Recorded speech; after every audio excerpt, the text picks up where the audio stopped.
नमस्कार दोस्तों, स्वागत है आपका एक और धमाकेदार एपिसोड में आपके favourite stock market channel IPO with profit पर, जहां हम रोज लेके आते हैं आपके लिए सबसे लेटेस्ट और सबसे important stock market news simplified language में, ताकि आप अपने इन्वेस्टमेंट डिसीजंस स्मार्टली ले सकें।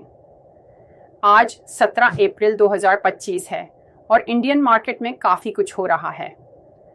आज हम बात करने वाले हैं विप्रो के डिसअपॉइंटिंग Q4 रिजल्ट्स की, सेबी के नए प्रपोजल की जिसका असर म्यूचुअल फंड इन्वेस्टर्स पर पड़ेगा, इंडियन रुपये की तेजी की जो ग्लोबल इन्वेस्टर्स के लिए एक बड़ा सिग्नल है, एनएसई आईपीओ के फ्रेश डेवलपमेंट्स की, और मारुति सुजुकी के स्टॉक में तेजी की जो आई है एक अनएक्सपेक्टेड प्राइस हाइक के बाद। वीडियो को एंड तक जरूर देखिए क्योंकि हर एक न्यूज का आपके पोर्टफोलियो पर डायरेक्ट इम्पैक्ट पड़ सकता है। चलिए शुरू करते हैं आईटी सेक्टर के एक बड़े शॉक के साथ। विप्रो ने अपने Q4 के रिजल्ट्स अनाउंस किए और वो एक्सपेक्टेशंस से काफी नीचे निकले। कंपनी ने सिर्फ रेवेन्यू मिस नहीं किया बल्कि अगले क्वार्टर के लिए भी नेगेटिव गाइडेंस दे दिया। मैनेजमेंट ने बोला कि Q1 में रेवेन्यू 1.5% से 3.5% तक डिक्लाइन कर सकता है। ये सुनकर मार्केट ने तुरंत रिएक्ट किया और वाइप्रो का स्टॉक 5.5% तक गिर गया। सिर्फ वाइप्रो ही नहीं, इन्फोसिस का स्टॉक भी प्रेशर में आया और लगभग 8.5% नीचे चला गया क्योंकि इन्फोसिस के रिजल्ट्स भी आसपास ही आने वाले हैं। इस वजह से पूरा निफ्टी आईटी इंडेक्स 2% तक डाउन चला गया। इन्वेस्टर्स के लिए ये एक सीरियस सिग्नल है। आईटी सेक्टर जो पहले कोरोना के बाद का स्टार परफॉर्मर था, अब स्लो ग्लोबल डिमांड और डिलेड क्लाइंट स्पेंडिंग की वजह से प्रेशर में आ गया है। लेकिन क्या ये पैनिक में बेचने का टाइम है? शायद नहीं। लॉन्ग टर्म इन्वेस्टर्स के लिए यह एक अपॉर्चुनिटी हो सकती है फंडामेंटली स्ट्रॉन्ग आईटी कंपनीज जैसे टीसीएस या इन्फोसिस में एसआईपी कंटिन्यू करने की। लेकिन शॉर्ट टर्म ट्रेडर्स के लिए वॉलेटिलिटी अभी और बढ़ने वाली है। तो अगर आप आईटी सेक्टर में इन्वेस्ट कर रहे हो तो रिस्क को समझना जरूरी है। कॉस्ट कटिंग, डील पाइपलाइन और एट्रिशन, ये सब फैक्टर्स आगे भी परफॉर्मेंस अफेक्ट करेंगे। चलिए अब बात करते हैं एक ऐसे सेबी के नए प्रपोजल की जो म्यूचुअल फंड इन्वेस्टर्स के लिए काफी इंपॉर्टेंट है। सेबी ने प्रपोज किया है कि अब इक्विटी म्यूचुअल फंड्स अपने टोटल एनएवी का 20% तक इन्वेस्ट कर सकेंगे। Real estate investment trusts REITs और इंफ्रास्ट्रक्चर इन्वेस्टमेंट ट्रस्ट्स इनवाइट्स में। पहले ये लिमिट 10% थी। इस मूव का में एम है कि म्यूचुअल फंड्स को ज्यादा डाइवर्सिफिकेशन ऑप्शंस मिलें और इंफ्रा और रियल एस्टेट सेक्टर्स में कैपिटल फ्लो बढ़े। इसका मतलब ये है कि आप बिना डायरेक्टली प्रॉपर्टी या इंफ्रा प्रोजेक्ट्स में इन्वेस्ट किए म्यूचुअल फंड के थ्रू इनडायरेक्टली उनका हिस्सा बन सकते हो, जैसे एम्बेसी REIT, माइंडस्पेस REIT या IRB इनवाइट।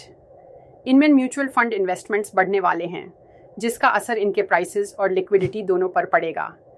यह इन्वेस्टमेंट एवेन्यू लॉन्ग टर्म के लिए स्टेबल कैश फ्लोज प्रोवाइड करता है क्योंकि ये रेंट बेस्ड या टोल इनकम बेस्ड मॉडल्स पे काम करते हैं। लेकिन लिक्विडिटी और इंटरेस्ट रेट रिस्क्स भी होते हैं। इसलिए अगर आपके म्यूचुअल फंड में ये इंस्ट्रूमेंट्स इंक्लूड होते हैं तो फंड का फैक्ट शीट ज़रूर पढ़ें। अब बात करते हैं इंडियन करेंसी मार्केट की, जहां इंडियन रुपये ने लास्ट वीक अपना बेस्ट परफॉर्मेंस दिया है।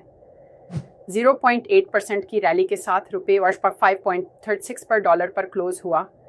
यह मार्च के बाद का स्ट्रॉन्गेस्ट वीकली परफॉर्मेंस था। इसके पीछे में रीजन था फॉरेन पोर्टफोलियो इन्वेस्टर्स का हेवी इनफ्लो और यूएस डॉलर की वीकनेस। एफपीआईज लगातार इंडियन इक्विटीज में इन्वेस्ट कर रहे हैं, स्पेशली बैंकिंग और मैन्युफैक्चरिंग सेक्टर में। और जब डॉलर वीक होता है और इंडिया में कैपिटल इनफ्लो होता है तो रुपये ऑटोमेटिकली स्ट्रांग होता है। इसका असर क्या होता है आम इन्वेस्टर के लिए? स्ट्रांग रुपये का मतलब इम्पोर्ट सस्ते होते हैं। ऑयल, गोल्ड, इलेक्ट्रॉनिक्स जैसे आइटम्स पर इम्पैक्ट पड़ता है। इन्फ्लेशन पे कंट्रोल रहता है, लेकिन एक्सपोर्टर्स जैसे आईटी और फार्मा कंपनीज के मार्जिन्स पर प्रेशर पड़ सकता है। तो अगर आप करेंसी सेंसिटिव सेक्टर्स में इन्वेस्ट कर रहे हो तो आपको रुपये के ट्रेंड को क्लोजली फॉलो करना चाहिए। एक स्ट्रांग रुपये मैक्रो इकोनॉमी के लिए हेल्थी सिग्नल है, लेकिन पोर्टफोलियो एलोकेशन में बैलेंस जरूरी है। अब एक बड़े और मच अवेटेड आईपीओ की बात करते हैं, एनएसई आईपीओ।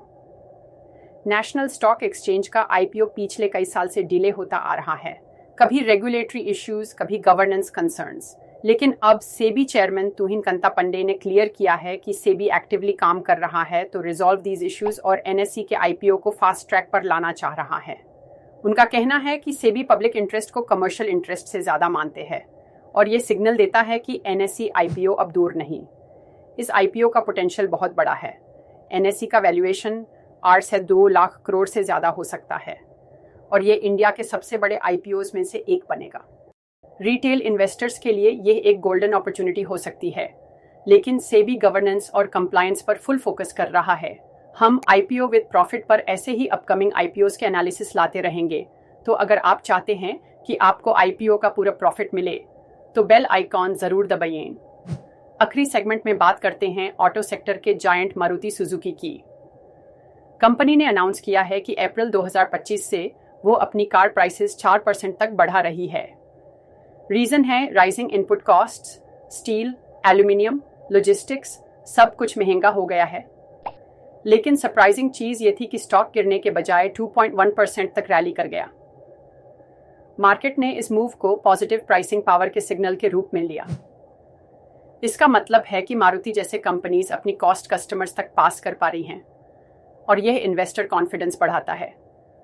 डिमांड अभी भी स्टेबल है, स्पेशली मिड सेगमेंट और एंट्री लेवल कार्स में। अगर आप लॉन्ग टर्म ऑटो इन्वेस्टर हैं तो मारुति, टाटा मोटर्स और M&M जैसे स्टॉक्स आपके वॉच लिस्ट में होने चाहिए, लेकिन एंट्री पॉइंट केयरफुली चूज करें, करेक्शन का वेट भी कर सकते हैं। तो दोस्तों, ये थी आज की 5 सबसे बड़ी और इम्पैक्टफुल स्टॉक मार्केट न्यूज जिनका असर आपके इन्वेस्टमेंट्स पे डायरेक्टली पड़ता है। विप्रो का Q4 शॉकर, सेबी का म्यूचुअल फंड्स के लिए बोल्ड मूव, रुपए की रैली, एनएसई आईपीओ के फ्रेश अपडेट्स और मारुति सुजुकी के प्राइस हाइक के बावजूद स्टॉक में तेजी। हर एक न्यूज में सीखने और प्रॉफिट कमाने का स्कोप है।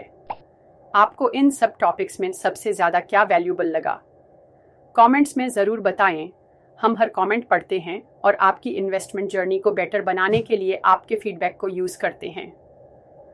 अगर वीडियो पसंद आया हो तो लाइक बटन जरूर दबाएं, अपने दोस्तों के साथ शेयर करें जो स्टॉक मार्केट में इंटरेस्टेड हैं और आईपीओ विद प्रॉफिट को सब्सक्राइब करना बिल्कुल न भूलें। कल मिलेंगे एक नए एपिसोड के साथ, नए न्यूज़ और नए प्रॉफिट के साथ। तब तक के लिए हैप्पी इन्वेस्टिंग।